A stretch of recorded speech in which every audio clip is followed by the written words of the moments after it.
Bienvenue au balado Vos finances personnelles en 5 minutes. Le balado où on prend un sujet qui touche vos finances personnelles et on essaie de vulgariser en 5 minutes au moins. Mon nom est Étienne Drolet, mais celui qui résume le tout en moins de 5 minutes, c'est lui, Jean-Sébastien Jutras, planificateur financier, professeur, membre du conseil d'administration de la Chambre de la sécurité financière. Bon balado! Salut Jean-Sébastien, ça va bien? Salut Étienne, ça va bien? Yes. Écoute, tu m'as souvent dit que l'assurance invalidité, c'était la plus importante à prendre. Mais j'ai comme l'impression que c'est celle qui est la plus méconnue, en fait, au Québec. Puis au final, ce que j'aimerais savoir, c'est ça fonctionne comment?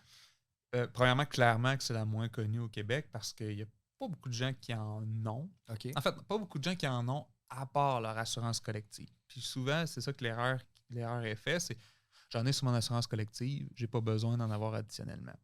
L'enjeu, c'est de regarder combien on en a sur l'assurance collective. Puis dans le cadre d'un autre podcast, on montrera un exemple vraiment concret. Donc, puis là, la question sur l'assurance invalidité, il faut comprendre pourquoi je pense que c'est la plus importante.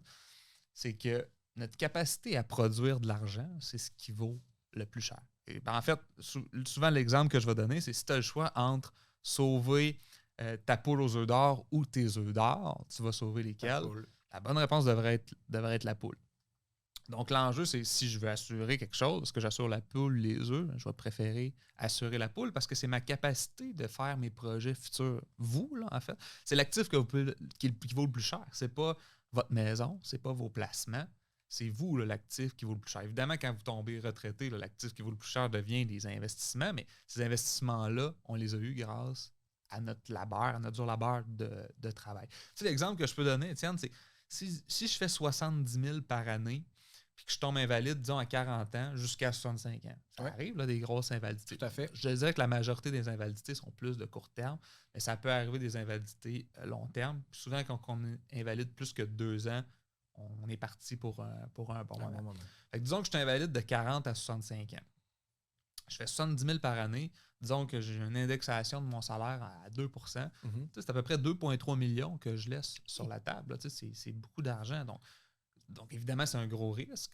Ça, c'est de l'argent qui va me permettre d'arriver à mes fins, arriver à ma retraite. Puis c'est pas vrai quand on est invalide que notre coût de vie diminue. Notre coût de vie reste le même à peu près. Évidemment, on fait peut-être un petit peu moins d'activité, tout dépendant du genre d'invalidité. Si c'est une invalidité psychologique, évidemment, vous allez vouloir faire plus d'activité justement pour vous aider. Si c'est une invalidité qui est une blessure, bien, évidemment, peut-être qu'il y en aura un petit peu moins. Mais l'idée, c'est de prendre un pourcentage de mes revenus en prime de risque. C'est-à-dire, je vais prendre X dollars par mois, X dollars par année pour couvrir ce risque-là qui est énorme. Puis si on regarde les odds, les statistiques que ça arrive, une invalidité, bien souvent, on va parler de entre 20 et 25 de chances que j'aille, mettons que j'ai 40 ans ou dans trentaine, à peu près 20 à 25 de chances d'avoir une invalidité avant mes 65 ans. Wow. Quand ce pourcentage-là, il est là, bien évidemment, je serais peut-être mieux de mettre des dollars là-dessus pour couvrir ce risque-là qui est assez important. Puis écoute, j'imagine il y a toutes sortes de définitions en fait à l'invalidité. Il faut regarder ça. C'est ça la clé aussi sur l'invalidité parce qu'il y a tellement de produits de qualité puis il y a tellement de produits de mauvaise qualité en assurance invalidité. Donc, c'est important de lire un peu les définitions. Moins que ça coûte cher puis plus que c'est rapide à souscrire un produit, plus qu'il faut se poser des questions puis lire les définitions. Parce que l'assureur va poser beaucoup de questions avant de vous assurer. S'il ne pose pas de questions, peut-être parce qu'il ne vous assure pas pour grand-chose.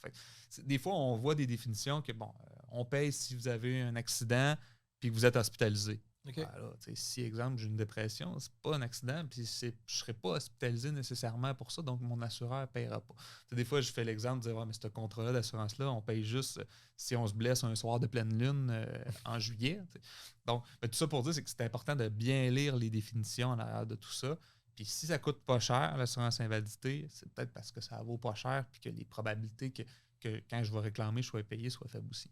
Puis tu as dit également d'entrée de jeu qu'il fallait. Tu as parlé un peu d'assurance invalidité au niveau collectif, mais c'est pas nécessairement parce que j'ai une assurance collective que je suis parfaitement couvert selon mes besoins. Non, puis souvent c'est le réflexe qu'on fait. Puis aujourd'hui, en fait, là, avec les employeurs veulent donner beaucoup à leurs employés.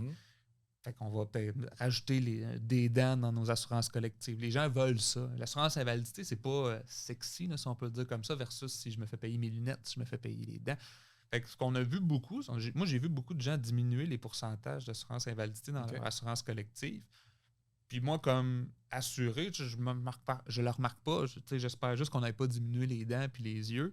Mais si l'assurance invalidité a baissé ou on couvre sur une moins longue période de temps, ça vient faire toute la différence. Fait que l'objectif numéro 1, c'est avec mon conseiller, regarder combien j'ai si je tombe invalide, combien ça me coûte vivre, est-ce que ça marche bien? Si ça marche bien, OK, mais si je tombe invalide longtemps, ça me prend-tu de l'argent? Parce qu'il va falloir que j'arrive à ma retraite un jour quand même. Tout à fait. Excellent. Merci, Jean-Sébastien. Merci, Étienne.